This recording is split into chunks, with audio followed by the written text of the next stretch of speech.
आत्मा सूक्ष्म शरीर और स्थूल शरीर में से मरता कौन है? इस पर एक जिज्ञासु ने बहुत अच्छा प्रश्न पूछा और इसमें बाबा जी ने बहुत ही विस्तार पूर्वक समझाया है। आइए सुनते हैं। सत श्री अकाल जी बाबा जी। कुछ इस तरह के ख्यालात दिल से उभर रहे हैं जो ये आप ही बुझ, जो असल में ये अनाहद या सीधा इसको परमात्मा से मिलने का जो रहस्य या राज है, ये असल में बुजुर्गों की चाह से, बुजुर्गों की मोहब्बत से या नजर इनायत से एक शिष्य में जाहिर हो जाती हैं, जलवानुमा का है। मगर कुछ इस तरह के ख्यालात दिल से उभर रहे हैं। फिर जो ये ज़ाहिरी शरीर होता है, इसमें जो हम कहें मुंह, नाक, आंखें, कान या हाथ, पैर, ये जो ज़ाहिरी शरीर होता है, इसका इस ज़ात से ताल्लुक़ नहीं होता है। अलबत्ता उसी के वसादत से, उसी की चाह से जो ये ज़ाहिरी शरीर है ये चलता है। कहने का मतलब ये है कि जो फिर वो हकीकत की जो आवाज़ होती है वो इन कानों से या इस जिस्म से नहीं सुनाई देता है। वो असल में जो परमात्मा ही का नूर हो, नूर कहे या ज़ात कहे, उसी से सुना भी जा सकता है, तो महसूस भी किया जा सकता है। जो ये ज़ाहिरी जिस्म होती हैं ये उसमें मेरे ख्याल से शायद शरीक नहीं होती हैं। तो ये प्रश्न सा दिल में आ रहा था, तो मैंने बोला बाबा जी से कहूँ। मैंने बाबा जी में यही देखा कि बिल्कुल गुरु जी जैसे हैं, तो जो हकीकत बोलने वाले हैं। तो उसके बाद में ये जो बातें हैं आप ही से डिस्कस करता हूँ, बोलता हूँ, बाकी और किसी से न बोलता हूँ, न बोलने की ज़रूरत है। तो बस आप ही बुज़ुर्गों की दुआ होनी चाहिए, नज़र होनी चाहिए, रहमत होनी चाहिए, वही हमारे लिए काफ़ी है। सत श्री अकाल जी बाबा जी। दाता भला करे। आपने जो मेरे को वॉइस मैसेज में सवाल करके पूछा है, इसमें दो बातें हैं। एक तो ये ज़ाहिरी शरीर है, ये है, और दूसरा जो नाद है जो परमात्मा की ज़ात से आता है, नूर से आता है। ये इतना सरल नहीं है इसकी गहराई को समझना। तो ये जो ज़ाहिरी शरीर है, इसके अंदर में सूक्ष्म शरीर है और आत्मा है। सूक्ष्म शरीर का जो आकार है ये बाहरी शरीर जैसा है। जब बच्चा था तो ये छोटा था, जैसे जैसे ये शरीर, बाहरी शरीर बढ़ता गया, वैसे वैसे वो आंतरिक शरीर भी बढ़ता गया।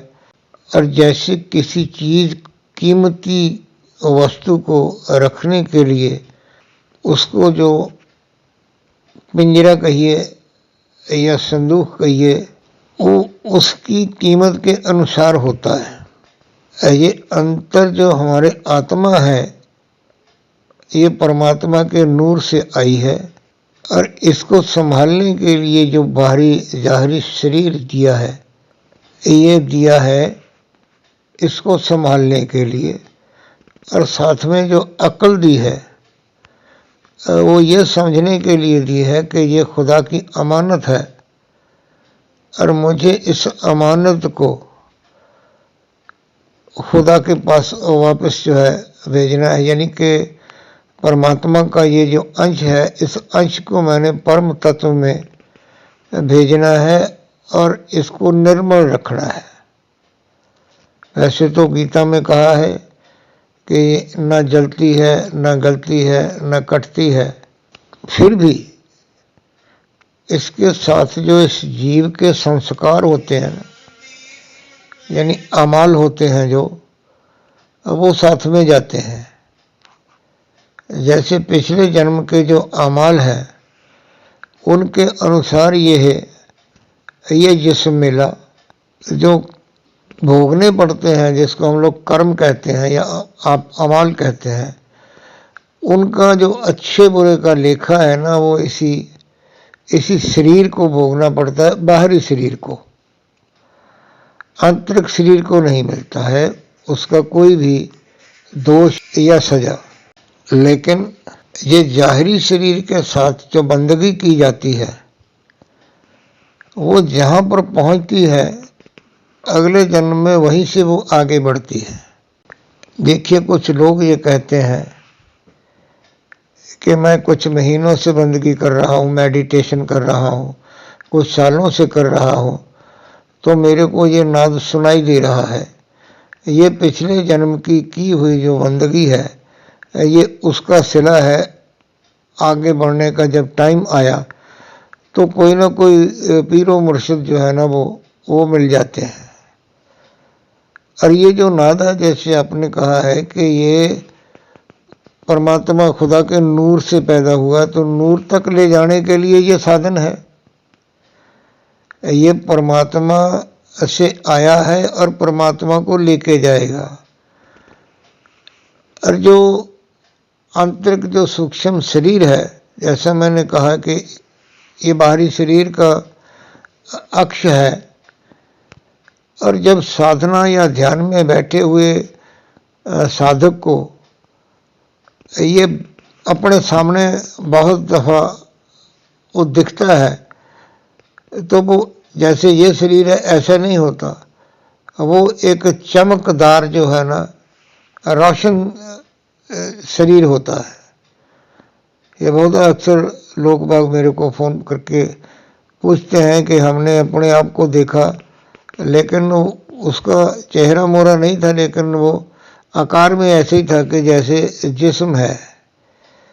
तो वो जिस्म जो दिखाई देता है ना वो नूरानी होता है।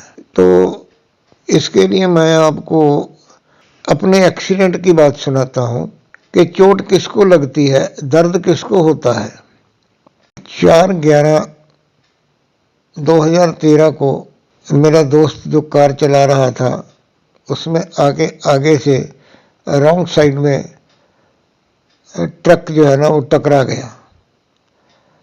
लेकिन उससे कुछ मिनट पहले हम लोग बातें कर रहे थे, तो बातें करते करते जो है ना एकदम से मेरी आंख बंद हो गई। तो मैं क्या देख रहा हूँ कि मेरे मुर्शिद ने मेरे शरीर को अपने दोनों हाथों में उठा के तो अपने सीने से लगाया हुआ है। गाड़ी की टक्कर इतनी भयानक थी कि वहाँ पे जो आए लोग वहाँ खेतों से, तो उन्होंने मेरे को देखा कि ये तो मर चुका है, इसकी फौत हो गई है। तो गाड़ी की खिड़की को तोड़ के मेरे को बाहर निकाला और वहाँ सड़क के किनारे लिटा दिया। सर से पांव तक टूट गया, सर में चोट लग गई, कंधे की हंसली टूट गई, बाजू टूट गई, पसलियां दब गई, चूल्हा टूट गया और उंगली तक जो है ना वो यानी टूट गई। तो जैसा मेरे को साथियों ने बाद में बताया कि 1.5 घंटा मैं इसी हालत में रहा।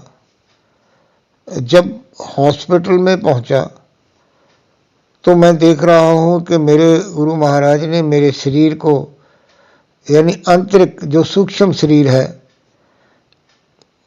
उसको मेरे शरीर में डाल दिया। तो मैं हॉस्पिटल में मेरे को ले गया मेरा बेटा। डॉक्टर ने देखा हालत ठीक नहीं है, तो उसने कहा कि एक केस सीरियस है, तो मैं इसको रेफ़र करूँगा। तो बेटे ने कहा कि डॉक्टर साहब शाम का समय हो गया है, यहाँ से 200-250 किलोमीटर पहले कोई अच्छा हॉस्पिटल नहीं है जहाँ हम इनको इलाज के लिए ले जाएं। तो ये खून बह रहा है, तब तक हालत जो है ना शायद बचने वाली नहीं है, तो आपके ऊपर कोई बात नहीं आएगी, तो आप ट्रीटमेंट कीजिए। तो डॉक्टर साहब ने कहा कि पहले जो है ना जो सर में ब्लीडिंग हो रही है ना माथे के ऊपर, तो वहाँ पे स्टिचिंग करो। जब स्टिचिंग की तो जो कंपाउंडर थे उसने जो अपने रुई के साथ मेरा मुंह पोंछा, तो लेकिन अच्छी तरह नहीं पहुंचा गया। तो डॉक्टर साहब ने अपने हाथ में वो जो गर्म पानी का वो होता है, ट्रे होती है, वो ली और मेरा मुंह उन्होंने बड़ी अच्छी तरह से साफ किया। ये बात जो मैं बताने जा रहा हूँ ये उन्होंने मेरे को बाद में बताई। तो वो कहने लगे कि बाबा जी मैंने पहले दिन देख लिया था। मैंने कहा कि क्या देख लिया था डॉक्टर साहब? अब वो कहने लगे कि इस बंदे के सर से पैर तक चोटें लगी हुई हैं, चेहरे पे कोई दुख का निशान नहीं है, मुंह से कोई हाय नहीं है, आंखों में कोई पानी नहीं है, तो ये बंदा बंदगी करने वाला है। ये तो बाहरी बात हो गई ना कि बंदा बंदगी करने वाला है, उनको तो यही समझ आनी थी। लेकिन जब शरीर में आत्मा ही नहीं रही, सूक्ष्म शरीर ही नहीं रहा इस जाहिरी शरीर में, वो निकाल के मेरे मुर्शिद ने अपने हाथों में ले लिया, तो दर्द किसको होता है? दर्द भी अंदर वाले शरीर के साथ जुड़ा हुआ है। ये बड़ी अजीब बात है जो मैंने सुनाई है, लेकिन मेरा ये निजी अनुभव है। और अब जब मैं दोबारा बाथरूम में गिरा, मेरा चूल्हा टूटा, तो इतनी मेरी दर्द हुई और इतने मेरी हाई निकली कि मैं आंखों में पानी, चेहरे पे दुख, क्योंकि वो अंदर वाला शरीर अंदर था, आत्मा थी। तो ये आत्मा जो है ना, ये अमानत है, इसको बंदगी करके ऐसे ही साफ सुथरा जो है वो परमात्मा के पास वापस भेजना है। ये मैंने कहानी आपको इसलिए सुनाई है कि आपको जो आपका शरीर सामने नजर आता है वो आत्म रूप प्रकाश स्वरूप है। तो उम्मीद है कि आपको आपके प्रश्न का उत्तर मिल गया होगा। हाँ, बाकी आने वाले दिनों में मैं एक ऑडियो देने वाला हूँ जिसमें मैं इन बातों की वजाहत करूँगा और बहुत सी बारीक बातें जो है और समझाऊँगा। धन्यवाद। दाता भला करे।